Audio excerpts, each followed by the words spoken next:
RSS கொடி இருக்கு இல்லையா, அதை கொடியை ஏத்திட்டு அந்த ஆர்எஸ்எஸ் ஸ்லோகம் இருக்கு இல்லையா, அதை வாசிக்க சொன்னாலும் ஆச்சரியப்படுறது இல்ல. முதலையும் பாடணும், முடிஞ்ச பிறகு தேசிய கீதத்தை பாடணும் சொல்லியிருக்கிறார்.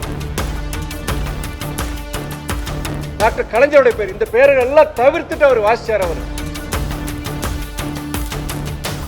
அதாவது தமிழ்நாட்டின் வரலாற்றிலேயே அரசின் உரையை ஒரு ஆளுநர் புறக்கணித்ததுங்கிறது இதுதான் முதல் தடவை.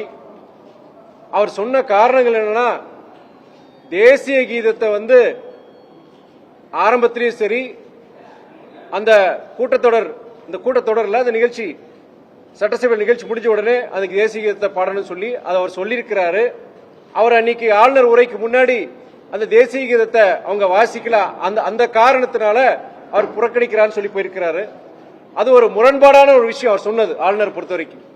ஏன்னா சட்டசபையுடைய மரபு என்னன்னா, அந்த ஆளுநர் உரைக்கு முன்னாடி அந்த நிகழ்ச்சியுடைய முதல் பகுதி என்னன்னா, நம்முடைய தமிழ்தாய் வாழ்த்து அதை பாடிட்டு அதுக்கப்புறம் ஆளுநர் உரை, நிகழ்ச்சி முடிஞ்சதுக்கு அப்புறம் தேசிய கீதம். இதுதான் சட்டசபையுடைய மரபு. ஆனா அவர் புதுசா என்ன சொல்லியிருக்கிறாருன்னா, இந்த மாதிரி செய்யணும், முதலையும் பாடணும், முடிஞ்ச பிறகு தேசிய கீதத்தை பாடணும் சொல்லியிருக்கிறார். அவர்கிட்ட ஒன்னே ஒன்று நான் கேட்கிறேன். நான் சென்ற முறை இதே மாதிரி தேசிய கீதம் வாசிச்சுட்டு இருக்கும் போது இதே ஆளுநர் மதிக்காம அவர் வெளிநடப்பு செஞ்சார். உங்களுக்கு எல்லாருக்கும் தெரியும், தேசிய கீதம் வாசிக்கும் போது நம்ம இந்தியர்கள் ஒவ்வொருத்தருடைய கடமை என்னன்னா, எந்திரிச்சு நின்று அதுக்குண்டான மரியாதை நம்ம செலுத்துறோம். அதை முதல்ல அவர் செய்யல, போன தடவை.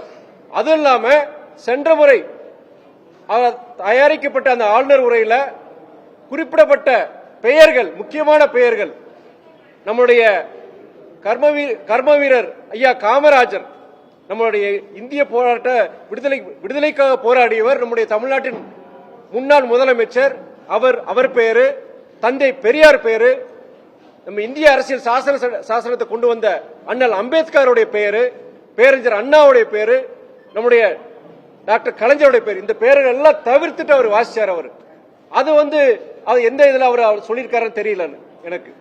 இன்னொன்னு முக்கியமான விஷயம் என்னன்னா, அவர் தொடர்ந்து தமிழ்நாடு அரசுக்கு ஒரு மக்கள் நல திட்டங்களை செயல்படுத்துறதுல என்னென்ன எவ்வளவு தூரம் இடைஞ்சல் கொடுக்க முடியுமோ அதுதான் அவருடைய செயல்பாடா இருக்கு.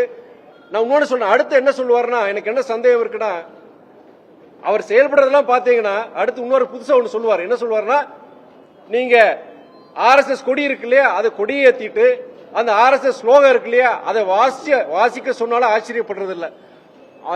ஆளுநரை பொறுத்த வரைக்கும் ஒரு தமிழ்நாட்டுடைய ஆளுநரா செயல்படுறதுக்குன்னா எந்தவித தகுதியும் கிடையாது. அவருக்கு என்ன தகுதி இருக்குன்னா, ஆர்எஸ்எஸ் உடைய பிரச்சார கொள்கை பரப்பு செயலர் அவர் இருக்கலாம். அவர் ஒரு ஆளுநரா இருக்கிற அடிப்படை தகுதிகளோடு அவர் எல்லாத்தையும் இழந்துட்டார். அவர் செய்திகளை உடனுக்குடனும் துல்லியமாகவும் தெரிந்து கொள்ள சப்ஸ்கிரைப் பண்ணுங்க.